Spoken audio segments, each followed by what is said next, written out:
কলপচলা খাম বুলি কলপচলা এটা আনিলোঁ আৰু কাটিলোঁ। কলপচলা বনাব মই নাজানো। ফাৰ্ষ্ট টাইম মই খুৰাৰ পৰা শিকিছিলোঁ, ছেকেণ্ড টাইম মই নিজেই নিজৰ মতে বনালোঁ আৰু চাওকচোন কেনেকুৱা হয়। ৰঙালাওৰ বাকলি বনাই খাইছোঁ আৰু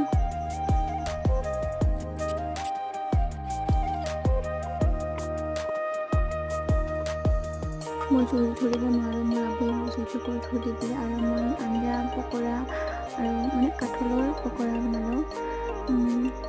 আজি ফাৰ্ষ্ট টাইম বনালোঁ ৰেচিপিটো, পিছত আপোনালোকক জনাই দিব পাৰোঁ। কঁঠালৰ পকৰাৰ পিছত শুকান দি কিনে ভাজি আৰু ৰঙালাওৰ বাকলি আলু ভাজিটো বনালোঁ। এইবাৰ মই কলপচলাটো বনাম। মই এনেকৈ বনাইছোঁ, ভালকৈ নাজানো। চ' আপোনালোকে জানে ৰেচিপি, প্লিজ মোৰ লগত শ্বেয়াৰ কৰিব।